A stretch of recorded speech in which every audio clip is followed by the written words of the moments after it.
Yo, what's going on, my lifters? It's my YouTube channel, Mazuma. I don't know anything about lifting.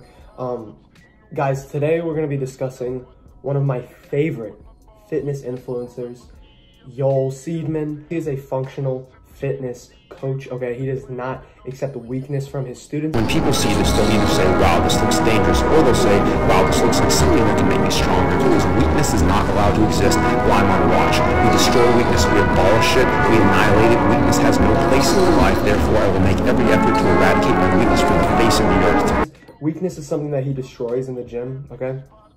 And, you know, recently I saw a video in which, you know, oh, I'm not even recording on this. Okay, back to what I was saying. I said, I recently saw a video in which he was describing popular fitness myths and claiming that his whole 90-degree gimmick, if you guys don't know who Yoel Smeedman is, basically he's a guy that promotes like functional fitness. And we'll talk about functional fitness at the end because I have a whole rant to go on about it, about how it's bullshit and how you can't cheat the basics. You can't cheat your squats, your deadlifts, all that shit, your sprints. Okay. He like does like you guys know me. I do like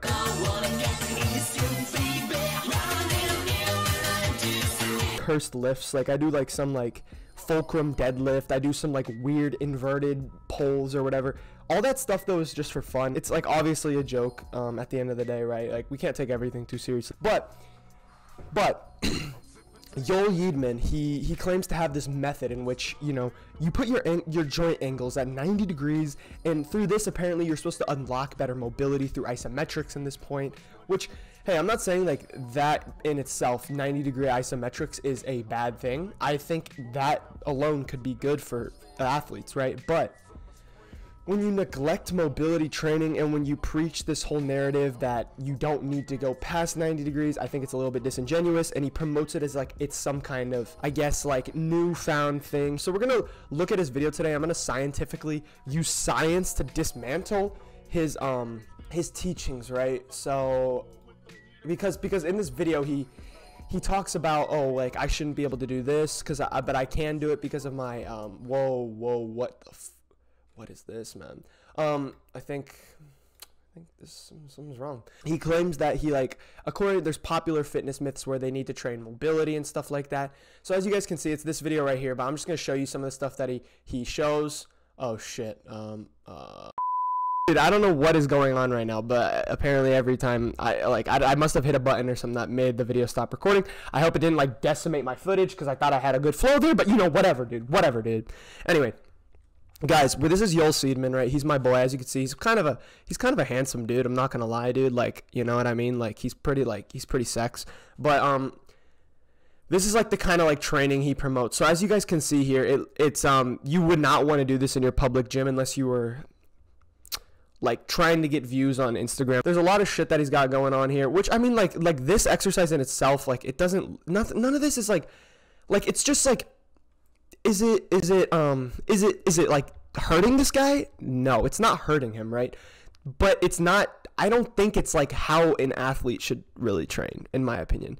And again, that's just my opinion. I'm just some guy who doesn't know anything. But what I want to talk about, guys, was this video right here. Okay, so let's watch it, and then we're going to break down every part of it, and we're going to talk about why I think it's wrong. Okay, so here it is. I love you, Yoel. It's impossible for him to do that. It's impossible for him to do that. That's impossible. No one has ever done that. This is very impossible. Because he does this, he does not touch his chest on the overhead press. And that. Okay.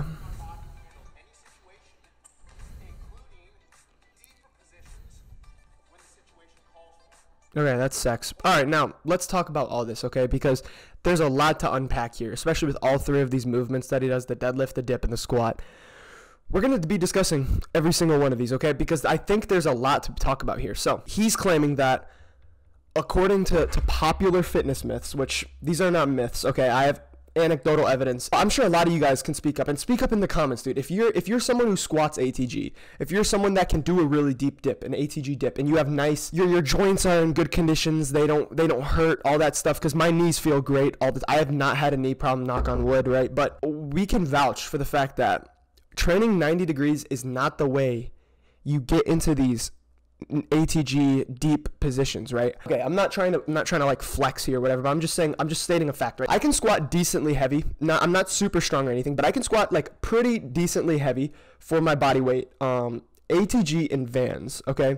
And Vans, you know, they probably have a little bit of an arch still, but at the end of the day, they're pretty flat shoes, right? They're old shitty Vans. I can squat ATG, right? And the way I unlocked this mobility was not from 90-degree joint angles, right? It was from mainly following the likes of like knees over toes guy and like some of Olympic lifters and or weightlifters, and just like in general, just kind of like focusing more on mobility training, right? So he claims he should not be able to do this deadlift here. Now let's go ahead and look at the weight. I think this is 225, 275. I believe this is 275 pounds. The weights at my gym are colored wrong. I'm pretty sure reds are 55s, okay, and then yellows are 35s. So this would be 225 plus 50. 275, right? So he's doing 275 pounds, and he claims that you should not be able to do this, right? Now, one thing I want to talk about here is his stance, okay? First of all, I don't know what the fuck this is. Is this like a sumo conventional deadlift? It's like right in the middle. I don't know what considers sumo and conventional, but that this is not really, like, it's a deficit, but dude, it's not lifting 275 from this, like any like decently trained, I would hope anyone that's been training for a year or two can do that, can lift 275. And also with that, I want to talk about sumo. So I'm not here to talk about whether sumo or conventional is real. I honestly don't give a shit if you do either. I don't care. But one thing that people do say about sumo, you can access a smaller range of motion in order to lift more weight. That's what the main gripe is with sumo, I'm pretty sure, right? Now, whether that's true or not, I don't know. I don't really care. I'm not a power lifter. I think powerlifting's cool, but I don't practice the art myself, right? The thing here is he's using a deficit to increase the range of motion, because people use a deficit to increase the range of motion, but his stance is sort of negating the range of motion. So he's adding a deficit and then widening his stance to remove the deficit's effects. Now, again, I haven't tried this lift. Maybe I'll have to mess around and like give it a shot to actually have anecdotal evidence. So let's move on to the next one, okay? I fucking love you. Honestly, I fucking love you.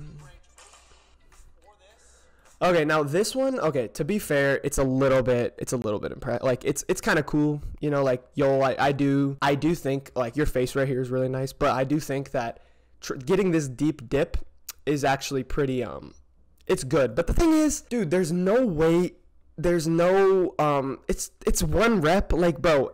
Like, again, I feel like if you've been training for a little bit, right, you are decently fit, you have decent strength, you should be able to do a deep dip once with just your body weight. You should be able to do that. To do a deep dip with just your body weight once, it's really not a show of, oh, wow, look, my training is better than everyone else's. You know what I mean? It's kind of just one of those things that's like, most people should be able to do that if you have decently healthy shoulders, okay? Not too much to talk about here with this one, so we're just going to move on to the next one, which is the one that actually I have the most problem with, so. Okay, Yoel, all right, I love your face and everything. You're a great guy, you know, we can go to the gas station and hang out, but at the end of the day, man, I'm sorry, you're wearing gym shoes, right?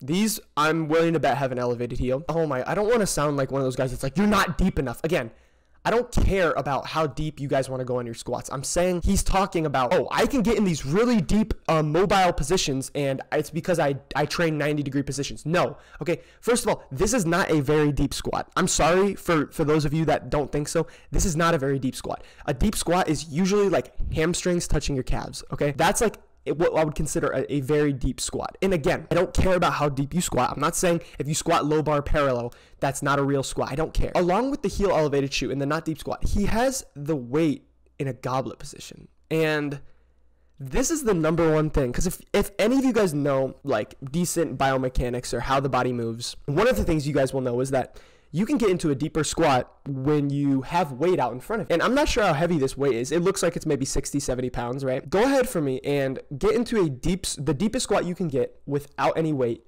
and just see if you can have a straight back like Joel has here.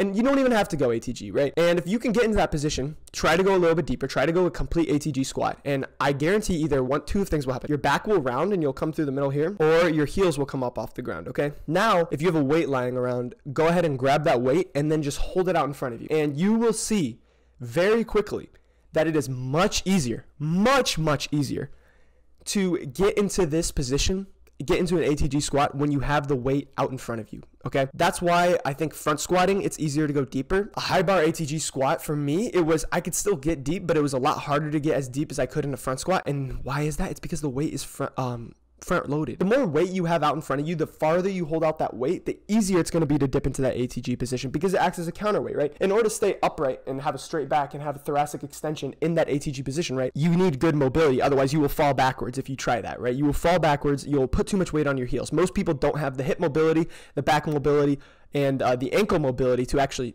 get into this position body weight only, right? But when you add this to it, which I've actually used a goblet hold in order to open up my hips and open up my squat mobility, right? It makes it much easier. So Yoel, I'm sorry, this is not a good demonstration of how you can train deep positions. I would hope all athletes can get into some sort of positioning like this without any mobility training, because if not, dude, we have a serious problem. Guys, this, oh my God, this is so, I don't have any like scientific studies to cite, and I'm not a professor. I don't even have a fucking degree in this shit, so you'll just have to trust me, you know, Jason Blaha, logic, just trust me, bro. Just trust me, bro. Just trust me, bro, okay? To gain mobility and flexibility and range of motion, you must gradually build up to it since the body will likely be unable. So this is not a lie. This is a complete truth. You don't believe me? Get a heavy weight, get a cable machine, grab the cable, spread your legs, right? Spread eagle, get into a side split position, extend your spine, right? Thoracic extension, and hinge forward. Do that with 80 pounds for 20 reps. And if you haven't snapped your psoas off the bone, come back the next day and see how you feel, because I've done that before and it does not feel good. You do have to gradually build up mobility, just like you have to gradually build up anything. You have to, okay, guys, please understand this, okay? Who the fuck would say this about anything else? In order to gain strength, I'm just going to change it. In order to gain strength, you must gradually build up to it, since the body will be unable to get good strength unless you've trained it and progressed up to it. Apparently that's a lie, right? Or what if I said that about bodybuilding? In order to get big and blah, blah, blah, you must gradually build up to it. No, that's a lie. He's saying that is a lie, that in order to gain mobility and flexibility, you must gradually build up to it. Use that logic for any other facet of fitness and strength and conditioning, and you will see very quickly that it's stupid, okay? Now, let's look at the second one. Unless you've been constantly exposed, constantly training deep range of motion, when you're suddenly exposed to it, you'll injure yourself. Okay, I mean, if you guys really want to try it, go put on 3 plates. If you squat 3 plates low bar, go ahead, put it in the front rack position, drop down to an ATG position, and bounce out of there. Let me know how it goes. I mean, I'm not going to pay for, I'm not a doctor, I'm not a biomechanic professor, but, you know, let me know how it goes. Just trust me, bro. Just trust me, bro. Yeah, dude, whatever, man. And then he cites scientific research, dude. It's whatever, dude. Guys, if you want to get good mobility, if you want to be a good athlete, if you want to get strong, there's no secret, there's no bullshit easy way around it. You have to get good mobility, you have to get good strength, you have to get good power, you have to build GPP. There's no way around it, dude. You can't sit here and look for gimmicks like this and weird exercises in order to somehow free you from your, I guess, desire to not put in the work. Because building mobility, building a deep squat, building these things that he's discussing here, it takes a long time. Yeah, that's pretty much all I have to say, guys. No bullshit, but yeah, that's it.